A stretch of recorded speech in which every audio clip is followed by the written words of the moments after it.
Kita awal informasi pertama pemirsa, puluhan rumah hanyut tergerus abrasi di tepi sungai Cidadap, Kabupaten Sukabumi, Jawa Barat. Akibatnya ratusan orang mengungsi lantaran tak punya tempat tinggal.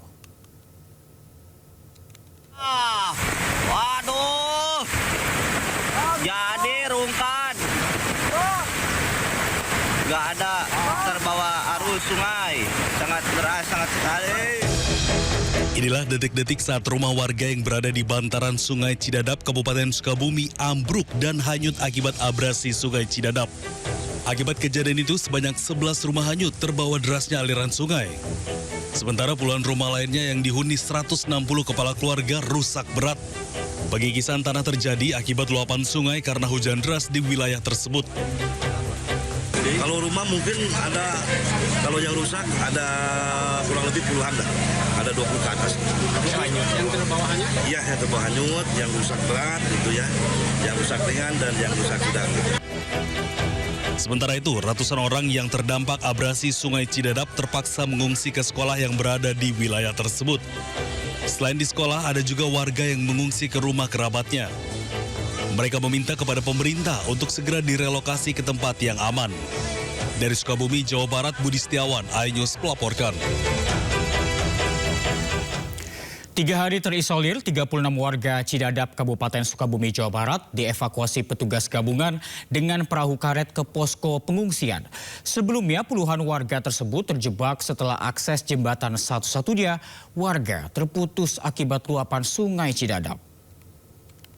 Luar biasa, mudah-mudahan terus diberikan kesehatan selamanya tim dari Basarnas dan juga dari semua yang hadir di sini untuk mengevakuasi. Puluhan warga di Kampung Cisarua, Desa Cidadap, Kabupaten Sukabumi akhirnya berhasil dievakuasi tim SAR gabungan Basarnas, TNI, Polri, dan Damkar.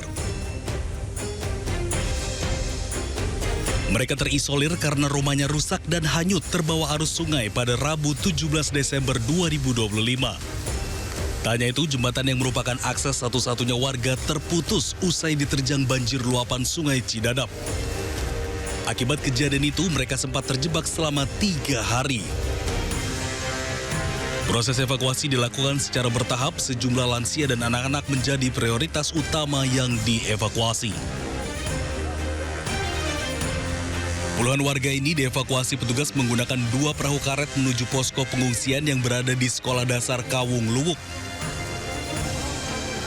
Petugas sempat mengalami kesulitan karena harus melintasi derasnya arus sungai untuk mencapai lokasi yang aman. Kami telah berhasil mengevakuasi kurang lebih 36 jiwa yang sebelumnya terisolir dan sudah kita evakuasi ke tempat yang aman.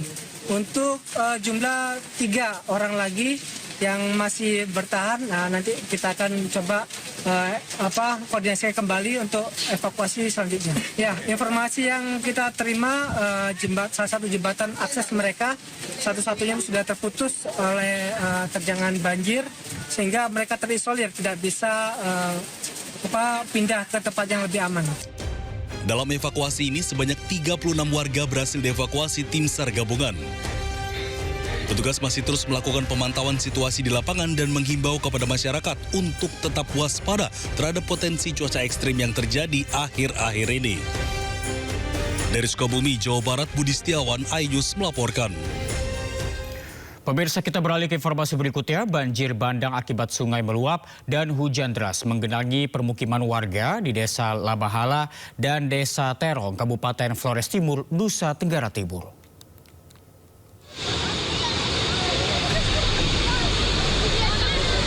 Banjir bandang rendam permukiman warga Desa Terong dan Labahala, Flores Timur, akibat hujan deras yang mengguyur wilayah Adonara Timur, mengakibatkan 2 sungai meluap. Derasnya air sungai meluap hingga ke permukaan jalan dan permukiman warga.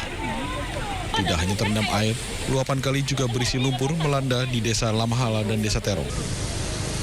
Puluhan warga terendam air setinggi 150 cm dan merusak 2 rumah warga akibat arus banjir yang kuat. Penanganan darurat misalnya pelebaran kali, normalisasi jalur kali supaya banjir tidak lagi meluap ke pemukiman warga. Beruntung tidak ada korban jiwa dalam peristiwa banjir bandang, hanya 2 rumah warga rusak parah terdampak banjir. Dari Flores Timur, Nusa Tenggara Timur, Joni Nura, iNews melaporkan. Warga korban banjir bandang dan longsor di Desa Menasa Mancang, Kecamatan Merah 2, Kabupaten PD Jaya Aceh, terpaksa memanfaatkan genset bekas sebagai sumber penerangan di malam hari.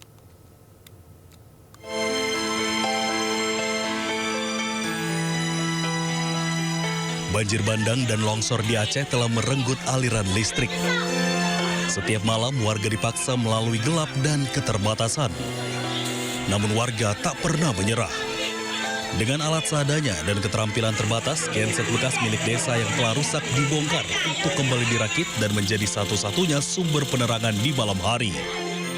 Meski kondisinya tak stabil dan kerap mati mendadak, namun warga tetap bertahan sambil berharap listrik kembali menyala. Dari 3 mesin yang ada, itu yang rusak diganti dengan artinya dirakit kembali, diambil yang bagus dari mesin itu dipasang ke sini, dari mesin satu lagi dipasang ke sini, sehingga hidup kemudian. Tak hanya untuk penerangan, genset tersebut juga dimanfaatkan untuk menghidupkan mesin pompa air sumur bor yang selamat dari terjangan bencana, guna memenuhi kebutuhan air para pengungsi.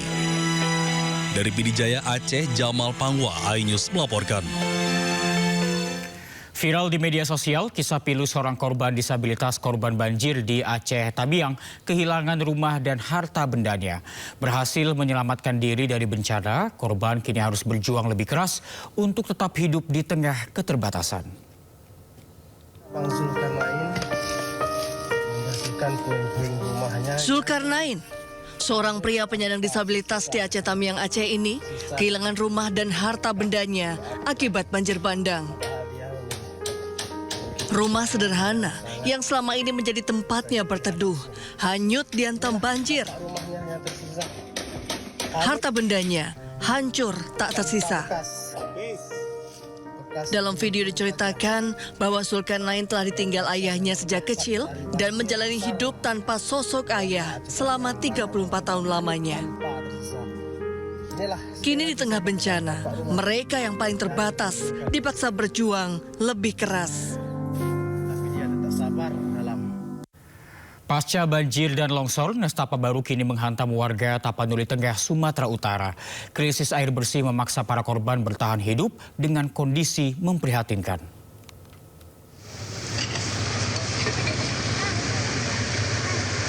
Di tengah puing-puing sisa bencana, warga Hutana Bolon, Tuka, Tapanuli Tengah kini dihadapkan pada kelangkaan air bersih yang ekstrim. Untuk sekedar mencuci pakaian, warga terpaksa menggunakan air kubangan yang keruh bercampur lumpur.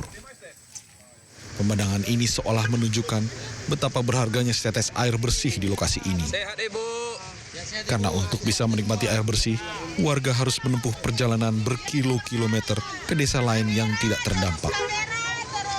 Di saat yang sama, warga juga mengaku ketakutan dengan banjir susulan karena alat berat yang diterjunkan untuk penanganan di Sungai Aek Godang hanya satu. Kalau bisa ditambahlah alat berat itu, karena bisa numpuk semua di sungai sana. Artinya jadi, biar cepat kembali normal kayak. Karena kalau nanti datang hujan atau itu pasti banjir lagi. Hingga kini, kondisi hutan desa Hutana Bolon, Tuka masih terlihat porak-poranda. Material batu dan kayu berukuran besar masih berserakan di mana-mana, seolah menjadi saksi bisu betapa dahsyatnya terjangan banjir dan longsor yang terjadi saat itu. Dari Tapanuli Tengah, Sumatera Utara, Sukriyadi, iNews melaporkan.